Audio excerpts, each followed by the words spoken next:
उससे पहले आपको बता दें, इस बुलेटिन की शुरुआत जिस खबर से होगी वो बड़ी खबर सुशांत सिंह राजपूत मामले से जुड़ी हुई। इस मामले में आपको बता दें कि सीबीआई की जांच की रफ्तार काफी तेज हो गई है। सवाल जवाब लगातार पूछे जा रहे हैं। माना जा रहा है कि बहुत संभव और जल्द ही सीबीआई आरोपी नंबर 1 यानी कि रिया चक्रवर्ती और उसके परिवार वालों से भी पूछताछ करेगी। और साथ ही बात होगी सुशांत सुसाइड मामले में कैसे सीबीआई की जांच कहां तक पहुंची है ये बताएंगे, लेकिन उससे पहले सुशांत की पूर्व मैनेजर दिशा सालियान केस में एक बड़ा मोड़ सामने आया है। आज तक को मिला है दिशा के फोन रिकॉर्ड्स, जिनके मुताबिक मौत के बाद भी दिशा का फोन इस्तेमाल किया जा रहा था, फोन एक्टिव था और दिशा की मौत 8 जून को हुई थी, जबकि दिशा के फोन से 17 जून तक कॉल्स किए गए। सवाल ये उठता है कि कौन दिशा का फोन इस्तेमाल कर रहा था, क्या दिशा का फोन फोरेंसिक जांच के लिए नहीं दिया गया था और अगर ऐसा था तो ऐसा क्यों किया गया।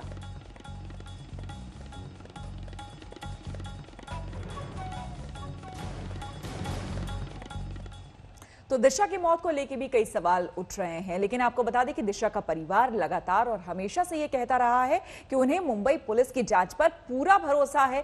साथ ही उन्होंने यह भी कहा है कि कई अन्य लोगों पर उन्होंने कहा कि बेवजह उन्हें परेशान वो लोग कर रहे हैं। तो दिशा मामले में भी कई राज खुलकर सामने आ रहे हैं और एक ये बड़ा मामला जो सामने आया है कि दिशा की मौत 8 तारीख को ही हो गई थी, 8 जून को, लेकिन 17 तारीख तक उसका फोन एक्टिव था।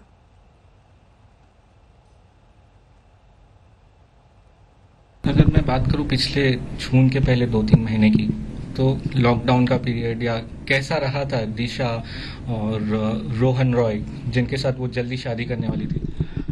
प्लान कर रहे थे, पूरा लॉकडाउन अपना घर पे ही था वो। अच्छा। हाँ, दोनों साथ में काम कर रहे थे वो, लेकिन दिशा बहुत काम कर रही थी लॉकडाउन में, बहुत उसका काम ही चालू था और अच्छे से थे।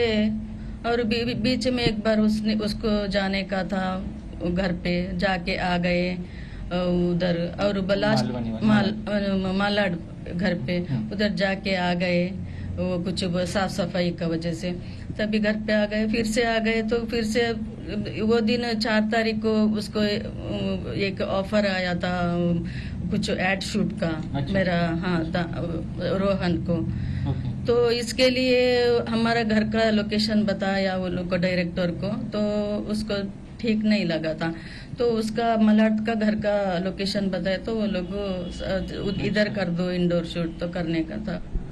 वो फोन में थोड़ा टेंस थी और इधर घर पे भी थी, तभी तो थोड़ा टेंस में थी। वो बोली थी भी डील कैंसिल हो गया, ऐसा बोली थी।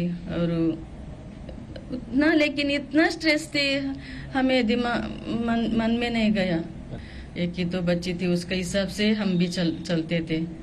हाँ करो, उसमें भी हमने बीच में ये नहीं किया। दिशा कोई पार्टी में गई थी जहाँ पे कुछ इन्फ्लुएंशियल लोग मौजूद थे, पार्टी में कुछ तो हुआ, फिर वो कहीं और गई थी जहाँ पे वो पार्टी में कुछ तो हुआ। इस सारी बातों के बारे में, इस सारी इन्फॉर्मेशन के बारे में आप क्या कहेंगे? नहीं, ये सब झूठ है। जो दिशा और रोहन 4 तारीख को गए वो मालाड में, तो उसके बाद वो लोग बाहर ही नहीं गए। हाँ, उसको काम भी 4 जून से 8-9 तक भी बाहर ही नहीं गए, क्योंकि हमारा सब फुटेज वो सब हमने देखा भी, पुलिस के पास है भी, किधर भी नहीं गए। और मुझे भी पता है, दिशा खुद बोल रही थी, हाँ मैं किधर भी नहीं जाऊंगी मम्मी, मैं क्योंकि कोरोना का इसके लिए मैं थोड़ा बोल रही थी किधर ऐसा करके तुम जल्दी आ जाओ। नहीं मम्मी, मैं किधर भी नहीं जाऊंगी, ऑलरेडी मुझे बहुत काम है, मैं किधर भी नहीं जाऊंगी। अब आने के बाद मेरा जो देने का खाना देना वैसा सब बोल भी रही थी, और गई भी नहीं। जब भी मैं फोन किया वो घर पे ही थी और किधर भी नहीं गई, नीचे भी नहीं, उधर दरवाजे से बाहर नहीं गई। तो वो 4 दिन तक तो कभी बाहर नहीं गई। उससे पहले कोई पार्टी का या कभी भी आपको कुछ पता हो या वैसा कोई पार्टी का? नहीं, पार्टी भी कुछ भी नहीं था, क्योंकि दिशा का 26 तारीख को बर्थडे था और उसका बाई मानती है वो, इंद्रनील करके, उसका 25 को बर्थडे। हर साल वो लोग साथ में सेलिब्रेट करते हैं। सुशांत के बारे में आपने कभी कुछ सुना, उसके साथ बात हो रही है, उससे रिलेटेड कोई बात वगैरह? नहीं, सुशांत के बारे में हमें भी ज्यादा पता नहीं था। ये सुशांत का डेथ का बाद ही इतना सब चल रहा है, इतना ही सब दिशा का साथ लिंक कर रहे हैं, तभी हमें पता चला। एक बार सुना था सुशांत का कुछ काम था ऐसा करके सुना था, लेकिन उसको मैनेज कर रहे हैं ऐसा करके मैं भी नहीं सुना। बाद में ऐसा सब न्यूज सुना मैंने। सुशांत मौत मामले में सीबीआई की पूछताछ अब भी जारी है। आज भी सीबीआई लगातार केस से जुड़े चश्मदीदों से पूछताछ कर रही है। सीबीआई ने आज सिद्धार्थ पिठानी से पूछताछ की है और इसके साथ ही सुशांत और रिया के सीए को भी सीबीआई ने पूछताछ के लिए बुलाया है। नीरज और सिद्धार्थ को आमने सामने बिठाकर भी सीबीआई पूछताछ कर सकती है और इस बीच सीबीआई ने रिया के परिवार को भी समन देने की तैयारी की है। वहीं रिया के वकील सतीश मानचिंदे ने कहा कि अभी समन उन्हें नहीं मिला है, समन मिलेगा तो जांच में पूरा सहयोग किया जाएगा। रिया पर शिकंजा कसता जा रहा है क्योंकि वो सुशांत के कई राज जानती थी। सुशांत से जुड़े फैसले रिया खुद लेने लगी थी। आर्थिक लेन देन की एक जानकारी उसे थी। आपको हम बता दें यही वजह है कि पहले ईडी ने रिया से लंबी पूछताछ की और अब सीबीआई भी तैयारी कर रही है।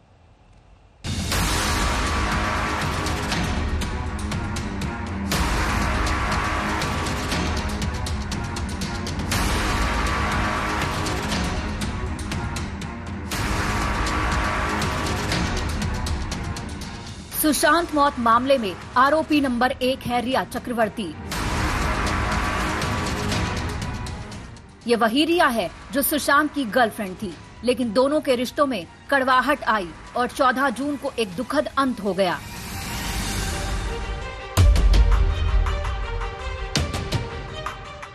दो महीने से ज्यादा का वक्त बीत गया है, लेकिन सुशांत केस में अब तक कोई पुख्ता नतीजा सामने नहीं आया है। 1.5 साल तक सुशांत के साथ लिव इन में रहने वाली रिया पर कई संगीन आरोप है। घर वाले सुशांत की मौत के पीछे रिया को जिम्मेदार मान रहे हैं।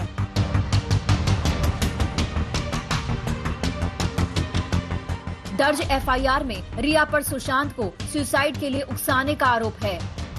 रिया पर सुशांत को मानसिक रूप से बीमार बताने का इल्जाम है। सुशांत को गलत दवाइयां देने और गलत इलाज कराने का आरोप है। उसी रिया पर सुशांत के 15 करोड़ हड़पने के आरोप है। सुशांत का इस्तेमाल कर उसे छोड़ने का आरोप है। रिया सुशांत से जुड़े कई राज जानती हैं, क्योंकि दोनों की दोस्ती कई साल की थी।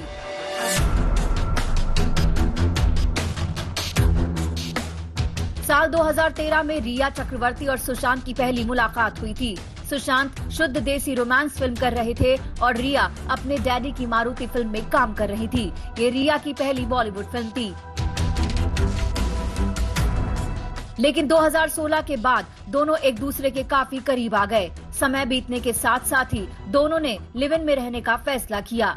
रिया अब सुशांत के हर फैसले लेने लगी थी। सुशांत के फ्लैट में कौन काम करेगा, कौन नहीं, सुशांत किन से बात करेंगे, किन से नहीं। सुशांत के प्रोफेशनल करियर से जुड़े फैसलों को लेकर पर्सनल लाइफ तक में रिया का दखल बढ़ चुका था। रिया सुशांत से जुड़ी हर बात का फैसला लेने लगी थी।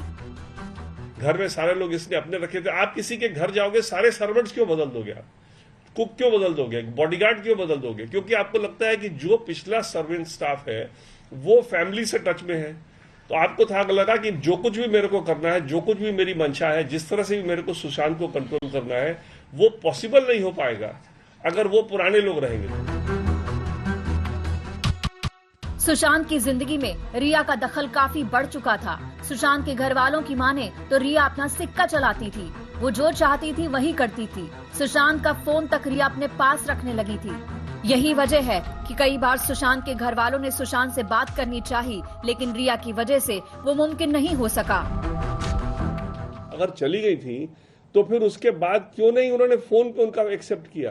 क्यों उनको ब्लॉक करके रखा 6 दिन? आज देखिए जितने दिन रोज बात होती रही है, बट उस 6 दिन में बिल्कुल बातचीत नहीं हुई दोनों के बीच में। तो इसका मतलब इनका जो ये कहानी बनाना चाह रही है, ये कहानी तो एक तरह से हमारी कहानी को प्रूव कर रहा है। जो हम बताना चाह रहे हैं, जो सच्चाई है उसको प्रूव कर रहा है। एफआईआर में आरोप ये भी है कि रिया ने सुशांत के 15 करोड़ रुपए की धोखाधड़ी की। वैसे ईडी आर्थिक गड़बड़ियों के आरोपों की जांच में रिया से लंबी पूछताछ कर चुकी है, लेकिन लगता है रिया सच बताना नहीं चाहती। उसकी पूछताछ में जांच एजेंसियों को अब तक कोई अहम जानकारी हाथ नहीं लगी है। अब अहम जिम्मेदारी सीबीआई की है, जो रिया से पूछताछ कर तमाम राज का खुलासा कर सकती है। मुंबई से मुनीश पांडे के साथ आज तक ब्यूरो।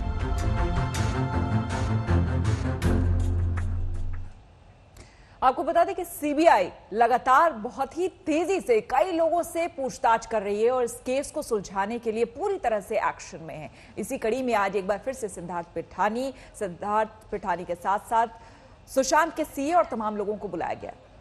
जांच का दायरा दरअसल 8 जून के उस विवाद तक भी है जब रिया सुशांत का घर छोड़कर अपने घर वालों के पास चली गई। 8 जून को ही रिया सुशांत को छोड़कर चली गई और ऐसे में सीबीआई के लिए उस 8 जून की मिस्ट्री को जानना बेहद जरूरी है।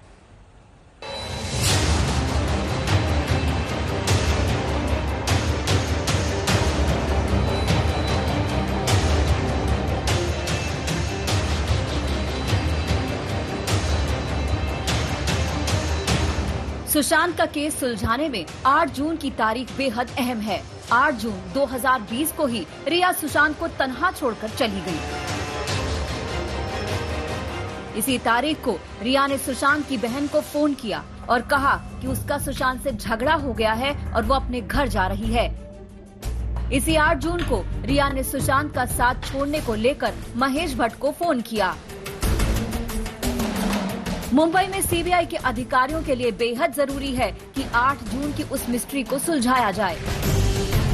दिसंबर 2019 में सुशांत ने बांद्रा के इस माउंट ब्लैंक सोसाइटी में फ्लैट किराए पर लिया था और रिया भी सुशांत के साथ यहाँ रहने आ गई थी। 8 जून की रात वो आखिरी लम्हा था जब रिया और सुशांत दोनों डिनर करने की तैयारी में थे। नीरज की माने तो केशव बचनर ने रात का खाना बनाया। डिनर टेबल पर खाना परोसा जा रहा था, तभी रिया अचानक गुस्से में आ गई। हाउसकीपर नीरज को कहा कि वो उनके कपड़े पैक कर दे।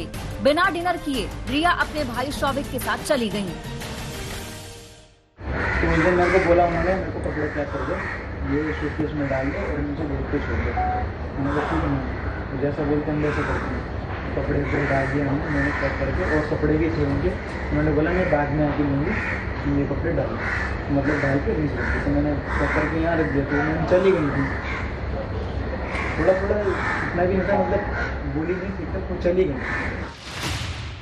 सुशांत अकेले पड़ गए। वैसे तो उस फ्लैट में काम करने वाले सुशांत के कई स्टाफ मौजूद थे, लेकिन सुशांत रिया के जाने के बाद तन्हा बैठे रहे। मुंबई पुलिस की पूछताछ में नीरज ने ये बातें बताई थी। अब नीरज के इन्हीं बयानों को सीबीआई वेरीफाई करना चाहती है ताकि 8 जून का हर राज सामने आ सके। ये तो था नीरज का बयान। अब 8 जून का एक और सच सुनिए। रिया ने सुशांत को छोड़ा, उसे अलविदा कहा। उसी रात उसने महेश भट्ट को मैसेज किए। 8 जून को शाम 7:43 पर महेश भट्ट को रिया का व्हाट्सएप मैसेज मिला। आयशा अब आगे बढ़ गई सर, भारी मन से, सुकून के साथ। रिया और महेश भट्ट में व्हाट्सएप पर कई मिनट तक चैट होता रहा। रात 8:08 पर महेश भट्ट ने कहा कि सच जो तुमने किया उसके लिए हिम्मत है, पीछे मुड़कर मत देखना। रिया और महेश भट्ट के बीच हुई इस बातचीत से अंदाजा लगाया जा सकता है कि दोनों एक दूसरे से बातचीत में बहुत ही कंफर्टेबल थे। मैसेज से ये भी पता चलता है कि 8 जून को सुशांत का घर छोड़ने की सारी बात महेश भट्ट को मालूम थी। रिया का जो मैसेज सामने आया उनके जरिए खुलासा होता है, लेकिन क्या बात सिर्फ इतनी ही थी? आखिरकार 8 जून को ऐसा क्या हुआ कि रिया ने सुशांत से ब्रेकअप का फैसला कर लिया? क्यों तय कर लिया कि वो सुशांत को उसके हाल पर छोड़कर चली जाएंगी? अब पूरा फोकस जो है वो सीबीआई का रिया पर है, क्योंकि बाकी जो क्राइम सीन पर लोग मौजूद थे उनसे पूछताछ हो चुकी है। मुंबई पुलिस की तरह 56 लोगों से सीबीआई पूछताछ नहीं करेगी। उसका फोकस क्राइम सीन पर है, जिससे क्लियर करना ये हत्या थी या आत्महत्या। रिया से किस तरह के सवाल होंगे? हमारे साथ शम्स ताहिर खान है। रिया से क्या सवाल होंगे? और अब अगला नंबर तो रिया का ही बचता है। ज्यादातर उम्मीद यही है, चूंकि अभी लगातार जो बात हो रही है, हालांकि जगह और टाइम नहीं बता रहे हैं कि कितने बजे पूछताछ होगी, लेकिन ज्यादातर चांसेस, हालांकि 100% अभी कंफर्म नहीं है, लेकिन सीबीआई रिया से पूछताछ कर सकती है, इसलिए कि इसके पहले जो सारी चीजें थी, जो तैयारी करनी थी क्वेश्चनायर की, वो सारे अहम गवाहों से सीबीआई ने पूछताछ कर ली। मीतू की माने तो रिया ने फोन पर उनसे बताया था कि वो अब कभी नहीं लौटेंगी। इतना कहकर रिया ने सुशांत का साथ छोड़ दिया था। मामले की गुत्थी को सुलझाने में जुटी सीबीआई के लिए ये जानना बेहद जरूरी है कि 8 जून को रिया और सुशांत में किस बात पर बहस हुई, क्यों 1.5 साल तक लिव इन में रहने वाली रिया ने उसे छोड़ दिया। मुंबई से अरविंद ओझा, साहिल जोशी के साथ ब्यूरो रिपोर्ट आज तक।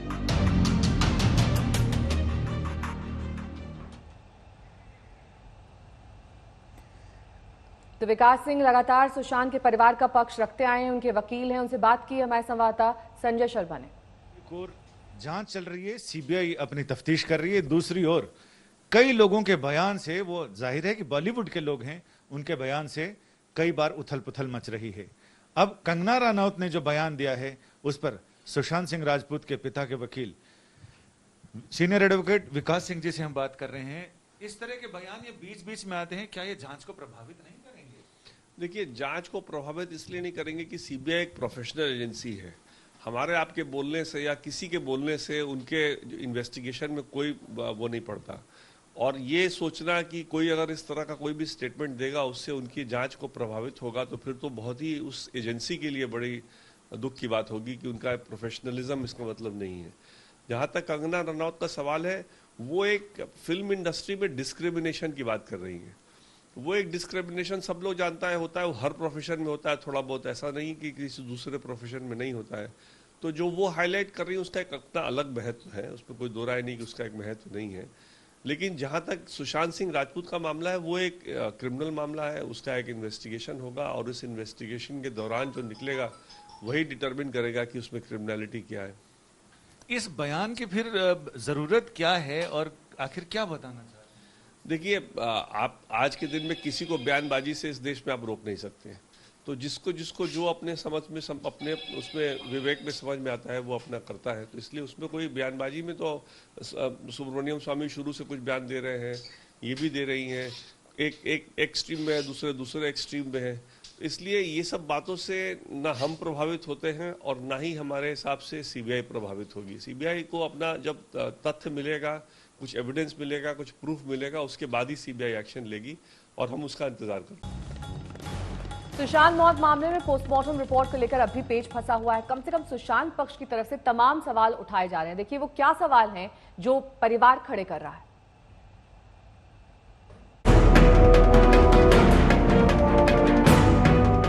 देश की सबसे बड़ी मौत मिस्ट्री की सबसे बड़ी जांच। मुंबई पुलिस जिसे सुसाइड का बिल्कुल आसान सा केस बता रही थी, उस पर लगातार सवालों की झड़ियां लगी हुई हैं और इन सवालों के केंद्र में है सुशांत सिंह राजपूत की पोस्टमार्टम रिपोर्ट। यही है सुशांत सिंह की पोस्टमार्टम रिपोर्ट। तारीख देखिए 14 जून 2020, वक्त रात के 11 बजे से 12:30 बजे के बीच। लेकिन इस पोस्टमार्टम रिपोर्ट में कहीं मौत के समय का जिक्र ही नहीं है, लिहाजा सुशांत के पिता के वकील इसे लेकर शक जाहिर कर रहे हैं। सवाल नंबर 1, पोस्टमार्टम रिपोर्ट में मौत के वक्त का जिक्र क्यों नहीं? छानबीन की जाएगी उन फोरेंसिक के डॉक्टर्स से कि टाइम ऑफ डेथ क्यों नहीं डाला उसमें पोस्टमार्टम रिपोर्ट में, क्योंकि टाइम ऑफ डेथ जो है वो बड़ा क्रूशियल हो जाएगा इसमें अगर टाइम ऑफ डेथ इनका अगर निकला है कोई 10 घंटा पहले का, तो ऑब्वियसली ये जो सर्वेंट बोल रहे हैं कि जूस पीने निकले, तो सब झूठ है बिल्कुल। सुशांत की पोस्टमार्टम रिपोर्ट पर दूसरा सवाल, अगर सुशांत ने 14 जून की सुबह जूस और नारियल पानी का सेवन किया था तो पोस्टमार्टम रिपोर्ट में वो क्यों नहीं निकला? आइए सुनते हैं सुशांत को जूस देने वाले नीरज का दावा और फिर वकील विकास सिंह के सवाल। 14 जून को वो 6 बजे उठे थे उस दिन, तो सर बाहर निकले जैसे गेट से, बिल्कुल हैप्पी मूड ठीक था, इतना भी वो नहीं था, थोड़ा मतलब इतना भी सीरियस नहीं थे, इतना भी खुश नहीं थे। 10 साढ़े 10 बजे के आसपास जो है ब्रेकफास्ट के लिए जो है खाना बनाने वाले साहब वो पूछने के लिए चले गए, तो सर ने बोला मैं थोड़ा नहीं नारियल का जूस लूँगा, नारियल पानी लूँगा और थोड़ा ऑरेंज जो भी जैसा रहेगा वो मुझे जूस दे दो। या उन्होंने जूस लिया हाथ में और नारियल पानी लिया, बोला मैं केले बाद में लूँगा, बस ये लेके वो अंदर चले गए। देखिए, फॉरेंसिक का मेरे हिसाब से इसमें बहुत अहम रोल है। जो ये पिठानी और जो वहाँ पे थे उन लोगों ने ये कहा कि उन्होंने मॉर्निंग में जूस पिया था और इसका क्या कहते हैं नारियल पानी पिया था। अब उसके पीने के तुरंत बाद उन्होंने फांसी ले ली उनके हिसाब से। तो पेट में तो होना चाहिए था ना, उसका तो रॉ होना चाहिए था। तो इसलिए क्या रिपोर्ट में आया है नहीं आया, कुछ उन्होंने रिपोर्ट में नहीं लिखा है, लेकिन कहीं ना कहीं बैकअप पेपर में कुछ हो उसके बारे में। पोस्टमार्टम रिपोर्ट पर तीसरा सवाल, जल्दबाजी में उसी रोज क्यों किया गया पोस्टमार्टम, जबकि दिशा सालियान के पोस्टमार्टम में 2 दिन लग गए थे। कोरोना प्रोटोकॉल की वजह से कोरोना रिपोर्ट आने के बाद ही पोस्टमार्टम करने का प्रावधान है। सुशांत की पोस्टमार्टम रिपोर्ट पर चौथा सवाल, अमूमन शाम ढलने के बाद पोस्टमार्टम नहीं किया जाता, ऐसे में इस हड़बड़ी के पीछे वजह क्या थी? ये सवाल उठाया है फिल्म अभिनेता शेखर सुमन ने। एक तरफ आप कहते हैं कि दिशा जो है, दिशा सालियान जब वो गई, उसकी भी कई थियोरीज हैं, वो मरी या उन्होंने आत्महत्या की। कोविड की वजह से 2 दिन के बाद उनका पोस्टमार्टम, 2 दिन के बाद उनका पोस्टमार्टम होता है। तो फिर सुशांत के पोस्टमार्टम में इतनी क्या जल्दी थी कि आपने शाम में ही कर डाला?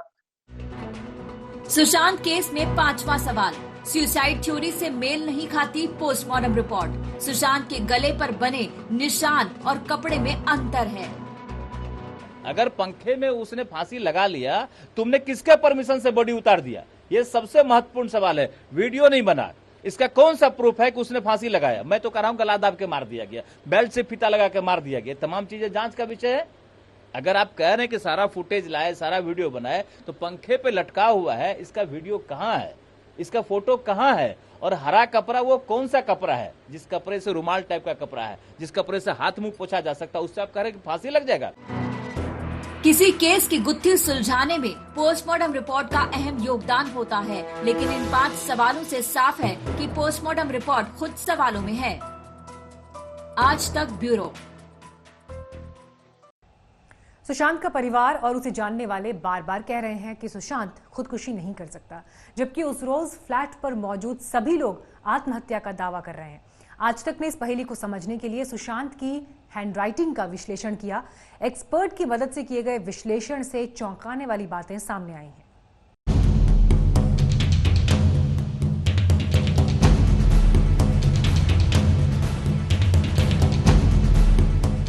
14 जून को क्या हुआ? सुशांत ने सुसाइड की या उनका मर्डर हुआ? सीबीआई की टीम ने जहां सुशांत के फ्लैट में इस बात के सुरागों की तलाश की, वहीं चश्मदीदों से पूछताछ भी कर रही है।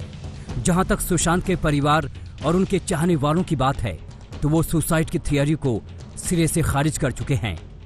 अगर आप कह रहे हैं कि सारा फुटेज लाए, सारा वीडियो बनाए, तो पंखे पे लटका हुआ है, इसका वीडियो कहां है? इसका फोटो कहां है? और हरा कपड़ा वो कौन सा कपड़ा है? जिस कपड़े से रुमाल टाइप का कपड़ा है, जिस कपड़े से हाथ मुंह पोछा जा सकता है, उससे आप कह रहे हैं कि फांसी लग जाएगा? आज तक ने सुशांत की जिंदगी के उन पन्नों को उनकी डायरी से खंगाला, जिसमें उन्होंने 2020 और उसके बाद के सपनों का लेखा जोखा लिख रखा था। इनमें सुशांत की जो लिखावट है, उससे ये जानने की कोशिश की कि सुशांत के दिमाग में क्या चल रहा था। क्या कहीं से भी उनके दिमाग में सुसाइड की बात चल रही थी? इन सवालों का जवाब जानने के लिए हमने हैंडराइटिंग एक्सपर्ट आदर्श मिश्रा से बात की। क्या कुछ समझ पा रहे हैं आप? क्या महत्वपूर्ण चीजें हैं जो आपके सामने निकल कर आ पाई? जी, ये मेरे पास कम से कम अराउंड 15 पेजेज हैं सुशांत सिंह राजपूत की राइटिंग के, और इसको एनालिसिस करने के बाद ये चीज समझ में आती है कि उनका एक बहुत अच्छा एक फ्यूचर प्लानिंग उन्होंने बना रखा था। मीन्स कि 2020 में क्या करना है, किस तरीके के लोगों से आगे फर्दर और कनेक्शंस बनाने हैं, कैसे वो अपने फ्यूचर को और अच्छा प्रोग्रेसिव बना सकते हैं, उनके फ्यूचर प्लान्स क्या हैं, कौन से लोग उनके लिए इम्पोर्टेंट हैं, किस उनको और क्या क्या चीजें करनी है, कैसे लोगों से कनेक्शंस बनाना है, उनके कुछ फ्यूचर प्रोजेक्ट्स के बारे में भी इसमें लिखा हुआ है, किस तरीके के लोगों से स्क्रिप्ट लिखवानी है। अब जैसा कि मैं इस राइटिंग को या इसके अलावा और भी जो राइटिंग है, मैं उस चीज को भी जब एनालाइज कर रहा हूं, तो या तो इसमें जो अलाइनमेंट है या तो बिल्कुल स्ट्रेट है, मीन्स उनकी जो लाइफ स्टाइल है बहुत ही सिंपल और स्ट्रेट फॉरवर्ड है, मीन्स चीजें ना छुपाना। और जब कोई पर्सन डिप्रेशन में होता है तो जो लिखने का तरीका होता है वो थोड़ा सा डाउनवर्ड हो जाता है, जो कि हम यहाँ देख रहे हैं। एज सच यहाँ पे कोई चीज नहीं मिला। इस केस को सुलझाने में सीबीआई जरूर इस बात पर भी गौर करेगी या उसे करना चाहिए। दिल्ली में हिमांशु मिश्रा के साथ शम्स ताहिर खान, मुंबई आज तक। और अब हम बात करेंगे चीन की, जो ना तो अपने वादों पर अमल करना जानता है और ना ही समझौते का सम्मान करना जानता है। वो सिर्फ पड़ोसियों को परेशान करना जानता है। मीनाक्षी, लेकिन अब हिंदुस्तान ने उसे कह दिया है कि हमारी शांति की वो पहल को वो कमजोरी ना समझे, क्योंकि सेना का विकल्प खुला हुआ है। सीडीएस जनरल बिपिन रावत ने कह दिया है कि दोनों देशों की सैन्य स्तर और कूटनीतिक स्तर की वार्ता विफल हुई तो सेना का ऑप्शन खुला हुआ है।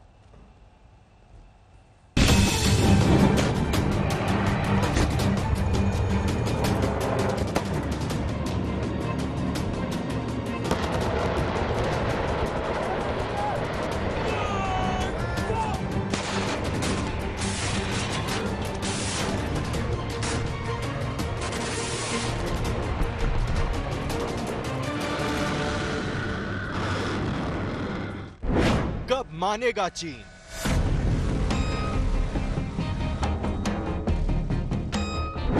कब सुधरेगा चीन?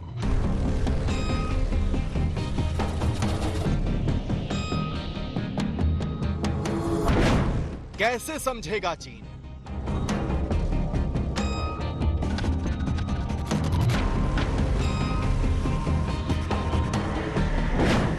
बात नहीं समझ आ रही हो तो सुन ले चीन।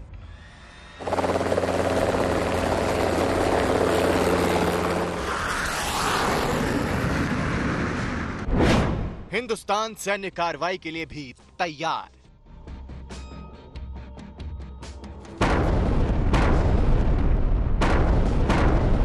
चीन जिस भाषा में समझेगा, हिंदुस्तान उसे उसी भाषा में समझाएगा, उसी भाषा में बात करेगा जो आसानी से चीन के दिलो दिमाग में बैठ जाए।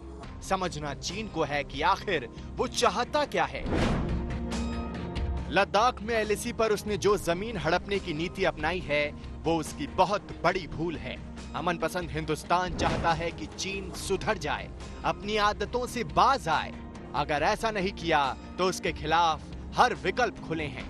सेना अलर्ट मोड में है और बातचीत के नाकाम होने पर सैन्य विकल्प भी आजमाने से परहेज नहीं करेगा Hindustan. Chief of defence staff general Bipin Rawat ने कह दिया है कि चीन से निपटने के लिए हमारी मिलिट्री तैयार है, लेकिन इस विकल्प को तभी अपनाया जाएगा जब दोनों देशों में सैन्य स्तर की बातचीत और कूटनीतिक विकल्प नाकाम हो जाते हैं। आज तक से खास बातचीत में जनरल रावत ने ये बड़ा बयान दिया है। लद्दाख में चीनी सेना के साथ तनाव के बीच chief of defence staff general Bipin Rawat ने साफ कर दिया है कि भले ही इस विवाद को सुलझाने के लिए चीनी सेना के साथ सैन्य और राजनयिक स्तर पर बातचीत चल रही हो, लेकिन अगर चीन नहीं मानता है तो भारत का सैन्य विकल्प खुला हुआ है। यानी चीन को पीछे खदेड़ने के लिए भारत की तीनों सेनाएं तैयार हैं। खासतौर से पिछले एक महीने के दौरान पेंगोंग शो में फिंगर 5 पर चीनी सेना पीछे हटने को तैयार नहीं दिख रही है, बल्कि चीनी सेना का कहना है कि भारत को भी पीछे हटना होगा। और ऐसे में अब जनरल रावत ने साफ कर दिया है कि भारत की सेनाएं चीन को उसकी जगह पर पहुंचाकर मानेंगी। इस साल अप्रैल में लद्दाख में चीन ने अपनी हरकतें बढ़ाई, फिर मई में मामला झड़प तक पहुंच गया।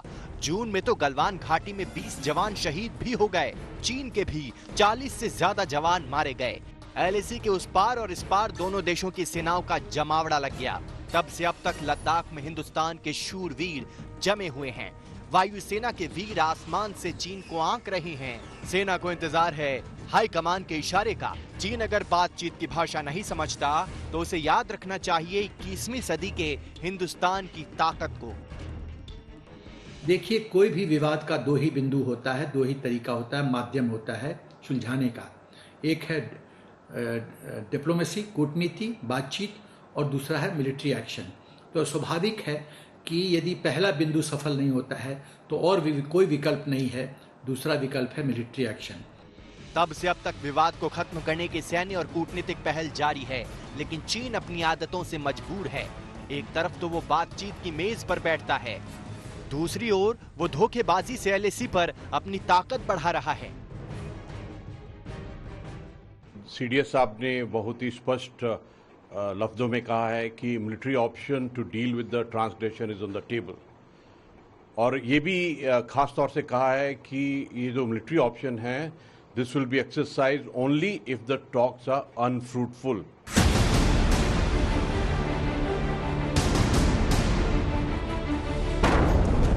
हमेशा भारत की कोशिश रही है कि विवाद आपसी बातचीत से सुलझ जाए तो बेहतर है। तभी तो अब तक 5 बार कोर कमांडर स्तर की बातचीत हो चुकी है। कूटनीतिक राजनयिक स्तर पर भी संवाद से कड़वाहट की बर्फ को पिघलाने की कोशिश की जा चुकी है, लेकिन चीन के रवैये से नहीं लगता कि वो अपनी गलतियों को सुधारना चाहता है। तभी तो सीडीएस जनरल बिपिन रावत ने इशारों में चीन को बताया है। शनिवार को ही दिल्ली में रक्षा मंत्री राजनाथ सिंह ने एलएसी पर सेना की तैयारियों पर बैठक की। उस बैठक में सीडीएस रावत मौजूद थे, एनएसए अजीत डोवाल भी पहुंचे और साथ में तीनों सेनाओं के प्रमुखों ने हिस्सा लिया। उस बैठक के बाद सीडीएस रावत का बयान काफी अहम माना जा रहा है। ऐसे में चीन को ये बात समझ लेनी चाहिए कि हिंदुस्तान की सहन शक्ति जवाब दे गई तो उसका परिणाम बेहद खतरनाक होगा।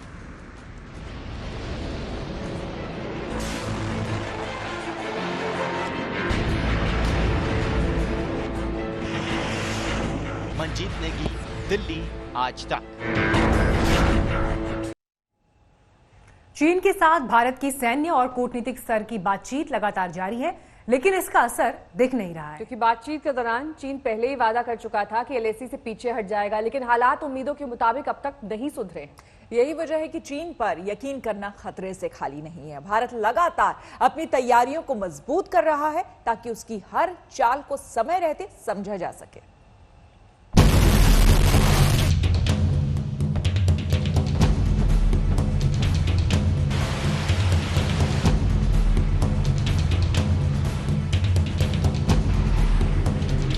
चीन की रग रग से वाकिफ है हिंदुस्तान।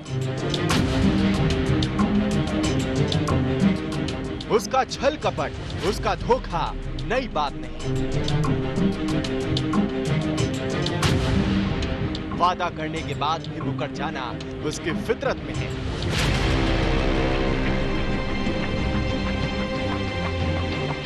ऐसे धोखेबाज पड़ोसी पर कैसे यकीन करे हिंदुस्तान?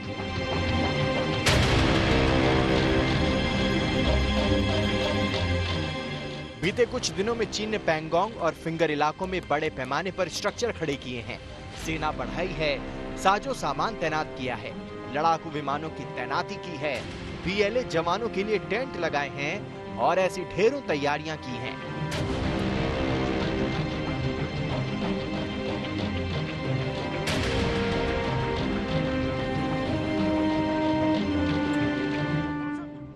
लेकिन अब वो उम्मीद कर रहा है कि भारत अपनी सैन्य ताकत को एलएसी से हटाए, जवानों को वापस बुला ले।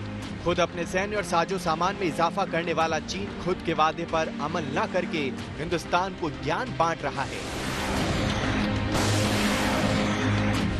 चीन ने एलएसी पर बफर जोन बनाने का सुझाव दे डाला। मतलब वो चाहता है कि उसकी पीएलए जितना पीछे हटे उतना ही पीछे भारत की सेना भी हटे और एक बफर जोन बनाया जाए।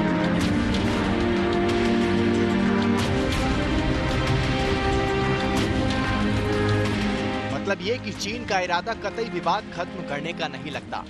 अप्रैल से शुरू हुए विवाद के बाद भारत ने कहा था कि चीन अपने पुरानी पोजीशन पर लौटे। इसके तहत फिंगर 4 तक पहुंचे चीन को फिंगर 8 तक खिसकना था, अपनी गलती सुधारनी थी। फिंगर 4 और फिंगर 8 के बीच करीब 8 किलोमीटर की दूरी है, लेकिन अब तक चीन फिंगर 4 से महज 1 से 1.5 किलोमीटर ही पीछे खिसका है। फिलहाल वो फिंगर 5 और फिंगर 6 के आसपास मौजूद है और उम्मीद कर रहा है कि भारत पीछे खिसक जाए।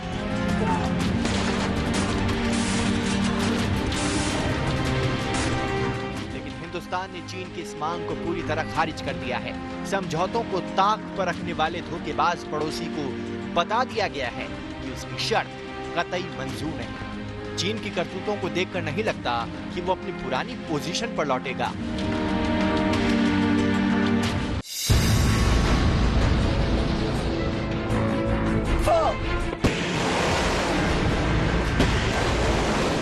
लगता है कि चीन लंबे समय तक जमे रहने के लिए तैयारियों को अंजाम दे रहा है।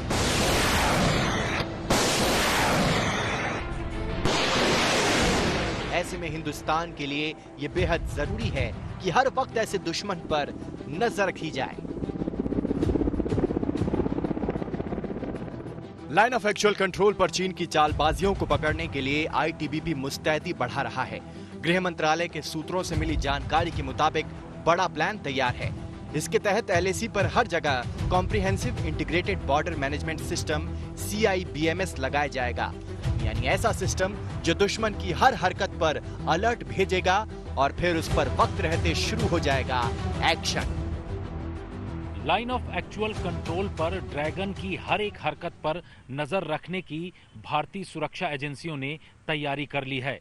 अगर वो किसी भी तरीके की गतिविधि को अंजाम देने की कोशिश करेगा तो उसको वहीं पर ध्वस्त कर दिया जाएगा। जी हां, ये तैयारी है इलेक्ट्रॉनिक सर्विलांस के जरिए उन पर नजर रखना। ITBP को इसके लिए कुछ जगहों पर जहां दर्रे हैं वहां की BOP में comprehensive integrated border management system तैनात किया गया है।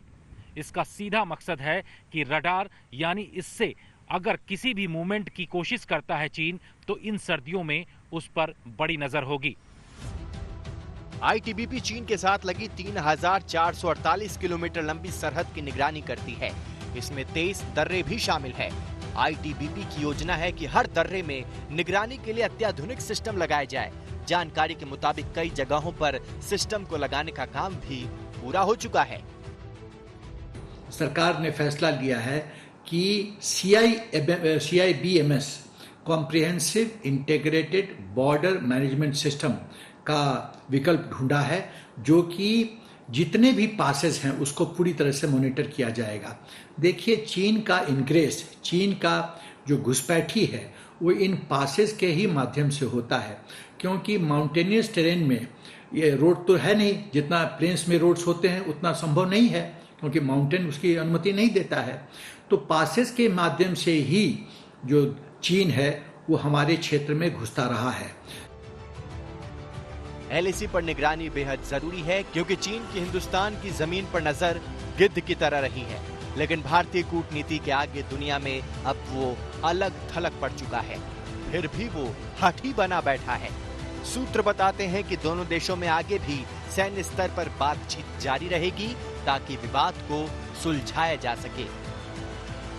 दिल्ली से मंजीत नेगी और अभिषेक भल्ला के साथ जितेंद्र बहादुर सिंह, आज तक।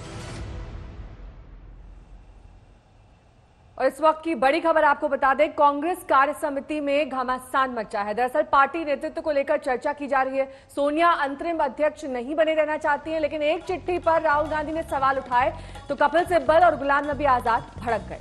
हमारे संवाददाता मौसमी सिंह हमारे साथ जुड़ रही हैं ज्यादा जानकारी के साथ। मौसमी, लगातार CWC की बैठक के बाद क्या कुछ खबरें अब सामने निकल कर आ रही हैं, क्योंकि कपिल सिब्बल ने अपना ट्वीट अब हटा लिया है ट्विटर से, उसके बाद क्या खबरें? नेतृत्व को लेकर बड़ा सवाल लगातार बना हुआ है।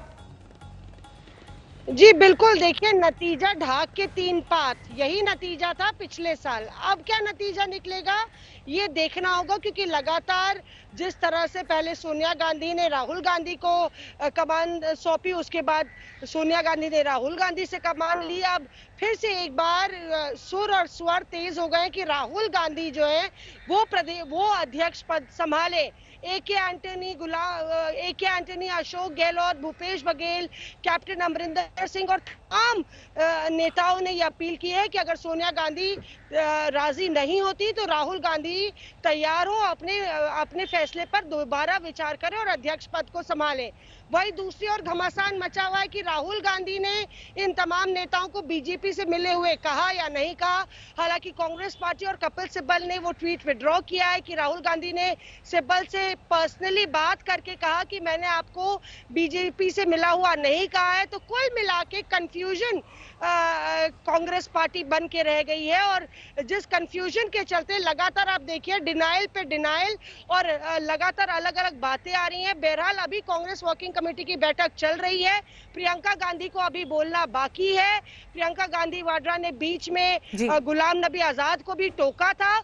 तो कुल मिला के गांधी परिवार के बड़े तीखे तेवर नजर आ रहे हैं, और ऐसा लग रहा है कि किसी भी सूरत में गांधी परिवार का कोई भी सदस्य कमान लेने के लिए तैयार नहीं होगा। शुक्रिया मौसमी आपका इस जानकारी के लिए। लेकिन जिस बात का जिक्र देखिए श्वेता, कुछ देर पहले आप कर रही थी कि कैसे कपिल सिब्बल ने पहले एक ट्वीट किया था, लेकिन उसके बाद इस ट्वीट को उन्होंने हटा लिया।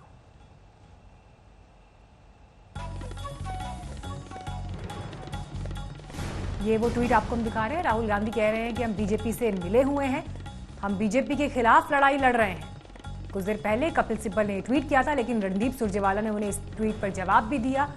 30 साल से कांग्रेस के हक में लड़ाई लड़ रहे हैं, तो ये एक टॉप लीडरशिप जो कांग्रेस पार्टी की, जिसमें कपिल सिब्बल, गुलाम नबी आजाद, ये तमाम दिग्गज नेता, नाराजगी उन्होंने राहुल गांधी के बयान पर जाहिर की, लेकिन ऐसा लगता है कि सुलह हो गई, तो उसके बाद कपिल सिब्बल ने ये बयान वापस ले लिया।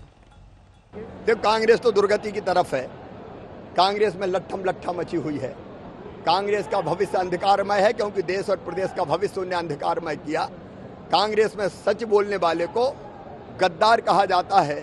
जब सिंधिया जी ने आवाज उठाई तो वो भाजपा से मिले हुए हो गए, उन पर आरोप लगा दिए गए, और आज जब गुलाम नबी आजाद और कपिल सिब्बल जैसे नेताओं ने आवाज उठाई कि पूर्णकालिक अध्यक्ष चाहिए, तो उनको कह दिया कि वो भाजपा से मिले हुए हैं।